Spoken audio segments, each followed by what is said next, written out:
Is Jennifer Lopez still Jenny from the block?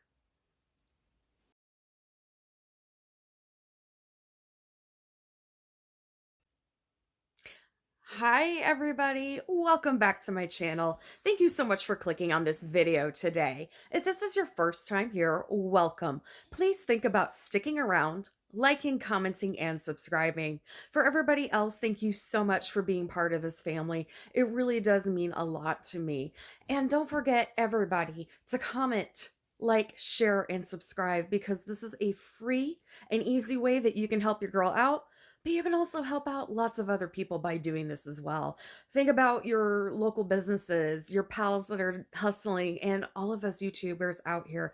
It just takes a moment. I have a lot of you that watch these videos but aren't subscribed. Come on, guys, be part of this family. See what this page has to offer because I'm really proud of it.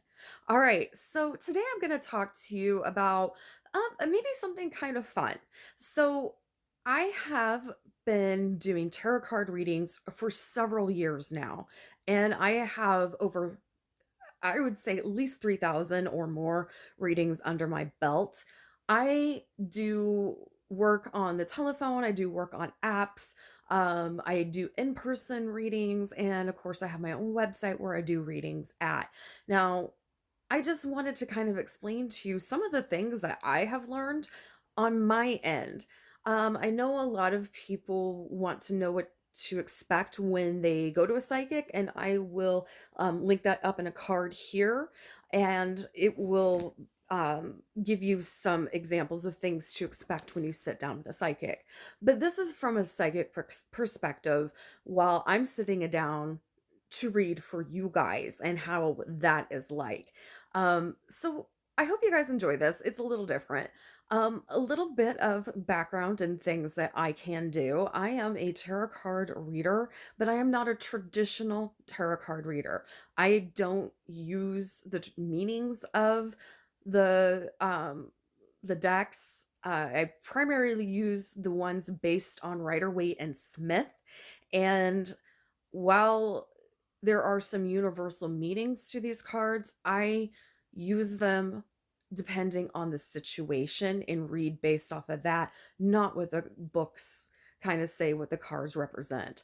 I'm also an empath and clairaudient, which means I hear things, and clairvoyant, I do know things that will happen in the future, and just a mix of things here and there, as well as being pagan and a practicing witch. So that gives you a little bit of background. And as far as this is what I have noticed most of all with my phone clients, because that's what I do the most. Number one thing I want to talk about, and probably the biggest misconception, is what I am asked about all the time.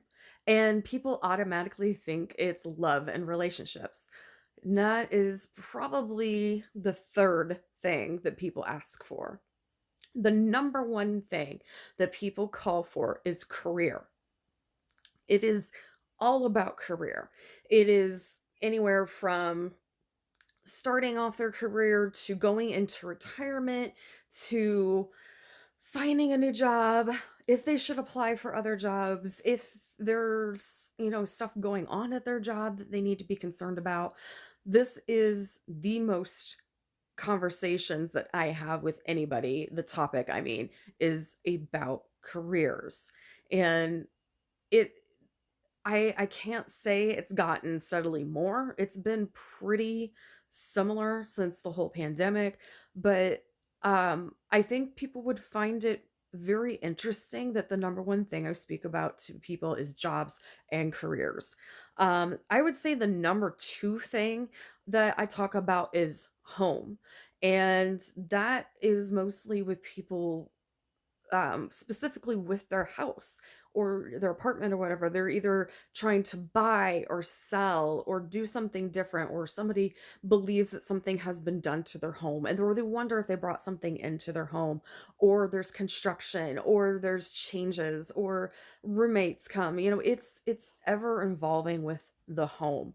The third thing would be relationships, but yeah, I hear the first two more than I do relationships. And usually, when somebody calls to ask with several questions, the last thing they ask about is their relationship. They'll ask about their job and their home situation first before they talk about their relationships. Um, Men versus women. I think there is a misconception out there that the majority of people who call these psychic lines are women. I would say this is split very 50-50 for me. I have, and this people who identify as female, people who identify as male, and of course, non-binary. I definitely have non-binary in there. But the majority of the calls that I get that have been identifiable, someone's identifying their gender, they will be 50% male, 50% female. Um, and I would say non-binary who's been identified to me. Unfortunately, that's pretty, it's low. It's probably about 5 to 10%, but so it would be split evenly, however we can math that. 40, 45, 45, 10. Yeah, I think. Anywho, um, number 3, this I identify myself on the phone, and just keep in mind, I don't use my real name. So I'd be like, "Hi, this is Lisa. My pronouns are she and her. How can I help you today?" Keep that in mind, guys. That little bit makes a huge difference. And it's about time that we normalize that. There's nothing wrong with it. There's absolutely nothing wrong with identifying your pronouns. And I have a very large LGBTQ plus customer rate as far as people that I speak to. So that is something that I'm very proud of to do for people to normalize it, but it's so easy. It just takes a couple of seconds out of your day. It's good customer service. Also, I want anybody who is on the psychic side, I'm giving you guys a couple of bits of advice too. Never assume gender identity or sexual orientation or race, God forbid. Never do any of that stuff.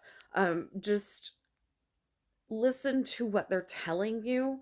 It's not important unless they tell you specifically, or I mean, it is important. Okay, it is important, but if they don't address it with you, then be a good person and try to be as neutral as possible as far as your language, because that goes a long way.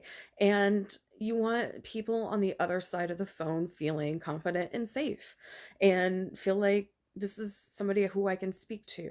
So, again, just a few things to keep in mind while you're speaking to someone, because I never assume gender identity. I never assume um, orientation or religion or anything like that. Which is going into number 4, why this is such a shocker for me. Since I don't assume anybody's religious background or anything like that, the hugest amount of people who call me are practicing Catholics, and they identify as this. I don't ask, this is stuff that they identify as, or highly, highly religious. And I have had um, very few people who identify as atheist or anything outside of Christianity, Hinduism, Buddhism, yes, paganism, yes, but oof, it's usually people who are very, very Christian, and that's a surprise to me because I don't assume anything, but, unfortunately, my assumption is, that people who are very highly religious don't call these types of things. Now, I have had people call me before who are highly religious, and they want to, they've called me names and yada, yada, yada, and my reaction to that is, "Hey, thanks, call me." Call me and call me whatever name you want. I'll put you on mute, and I'll say what I wanna say with you on mute, but you're also paying me. So if you want to pay to belittle me, go for it. Who's losing here except you? Um, Number 5, I have people who love to test me.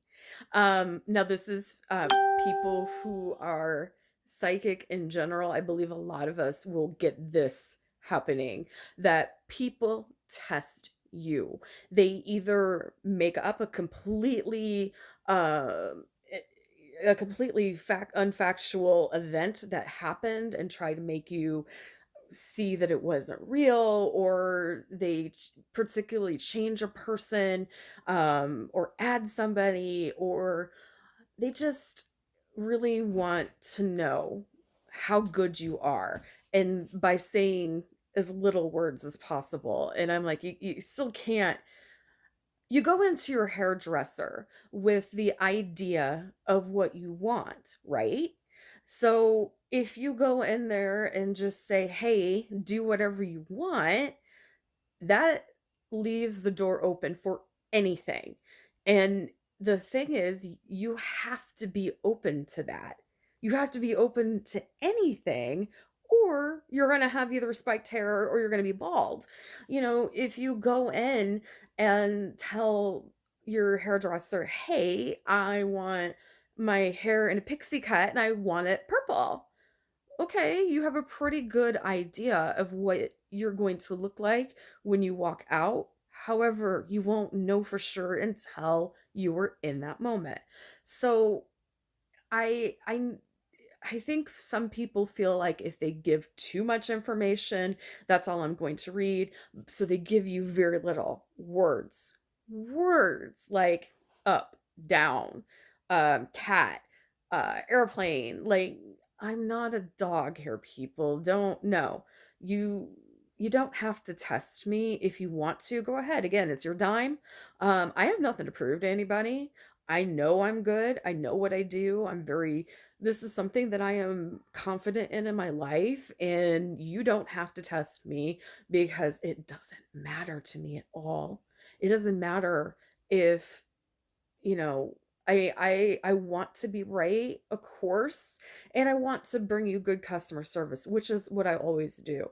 I read what I see in the moment. So, if you are not wanting to hear a certain thing, or you want to hear a certain thing, communicate that. It, you know, Everybody has their own gifts, and nobody is going to walk out with the exact picture of what they expected their hair to be like. It's just like a psychic reading. Um, I think that all kind of connects with the next few ones is, um, you won't always get what you want. When you sit down for a reading, you may want to talk to, Aunt Betsy. And Aunt Betsy, has a message for you that you think because you've been having dreams about her or whatnot. Well, I sit down and try to talk, and Aunt Betsy doesn't want to talk. And I want to remind you guys, like I did in the other videos, that spirit is under no obligation to talk to us. They don't have to. So let's say Aunt Betsy's just not going to talk to you that day, but I'm reading something very important that's happening that has nothing to do with the subject that we're talking about. But this is something that you need to hear, not what you want to hear. So keep that in mind, that I am not steering the reading a certain way. I go where the reading tells me to go. And I'm not gonna be like trying over and over and over again to find out about, if Aunt Betsy left a corpse in the backyard. That would be an interesting conversation. I might do that, but you know what I mean. Um, I I wouldn't continue to do that, especially if another message is coming through clear, like, you need to stay off the road tonight, or you should check in early, or whatever. You need to hear those things. Everything else, it's just a want. Um, let's see. Number 7, you can really have issues with connecting to someone. And this isn't just in the spirit world, because, like I said, spirit is under no obligation to talk to us. However, you as a client, I may not be able to connect with you at all. And there's several reasons for that. Sometimes when people call in and they're ill, or they're very tired, or very, very hyper one way or another. So really, really happy, really, really sad, or is having some sort of psychotic break, or having a lot of people call when they're drunk or they're high.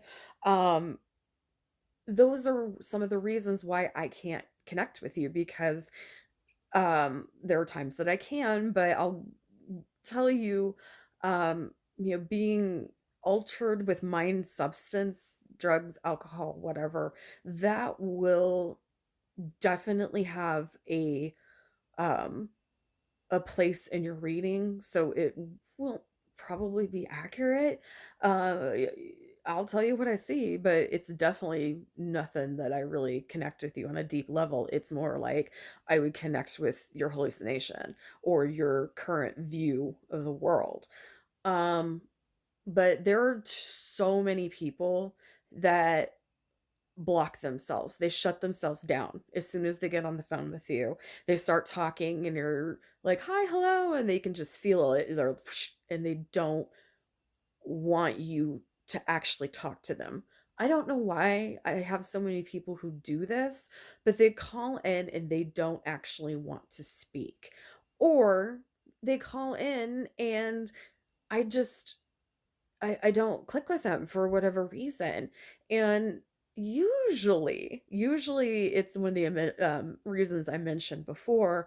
However, there have been times where people have just been mean and just been rude, and they don't, they just want to cause problems, or they really don't know what they want, or they're testing you.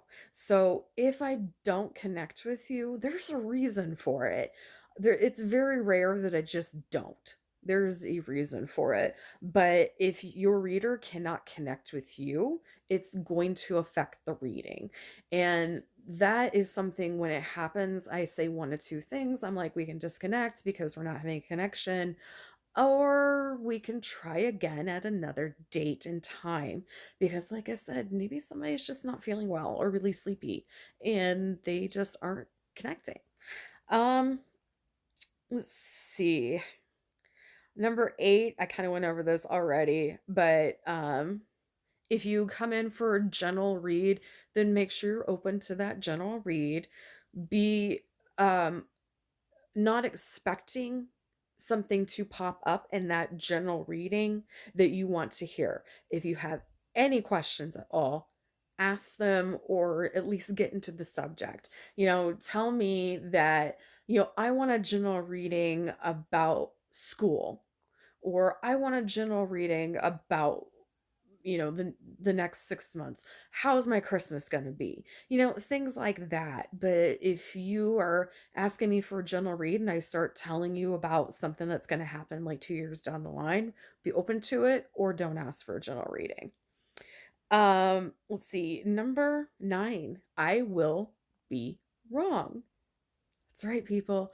I am a human being and I will be wrong. There are the tests that I have had to do in order to get certifications and things like that. I am 90% accurate. So there's 10% that, I'm not accurate with.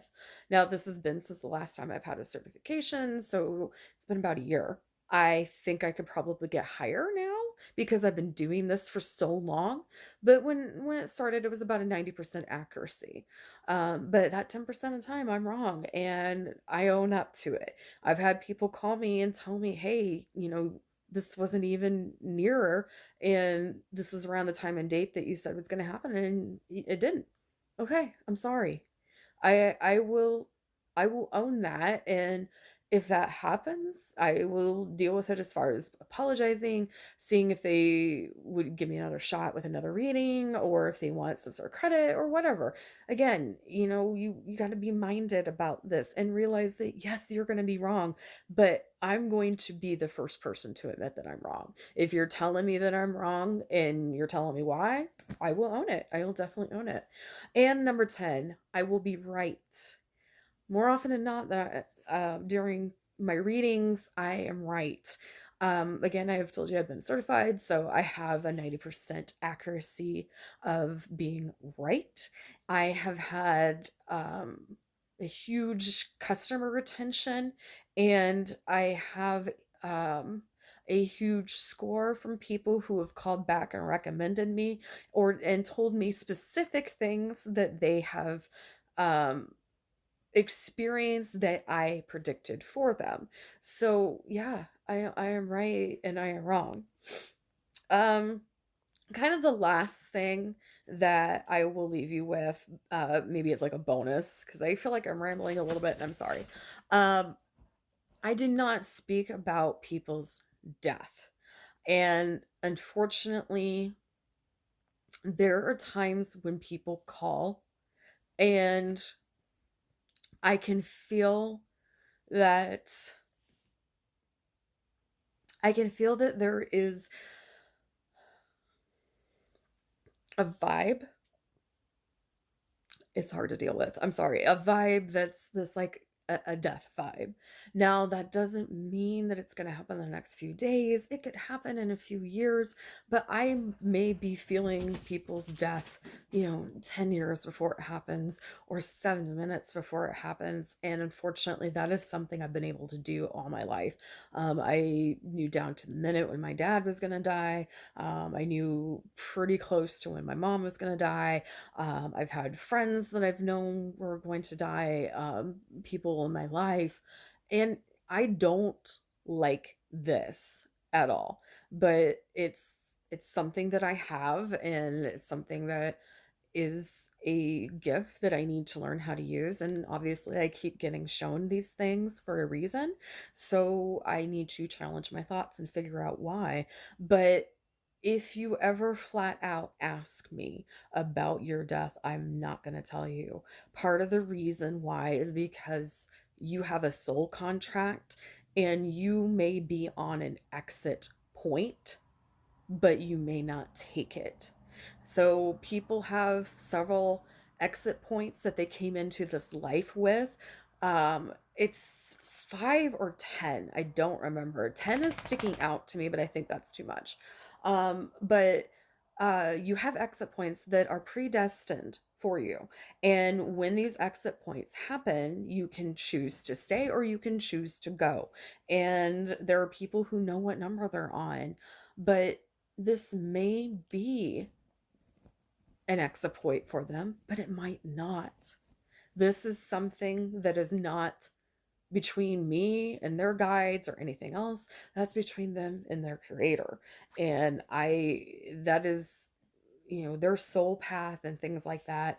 Now, no, I've never had somebody who's gotten into an accident or anything like that that's happened, but I will not talk about your death because again, anything could happen and it might be an exit point that you decide not to go to.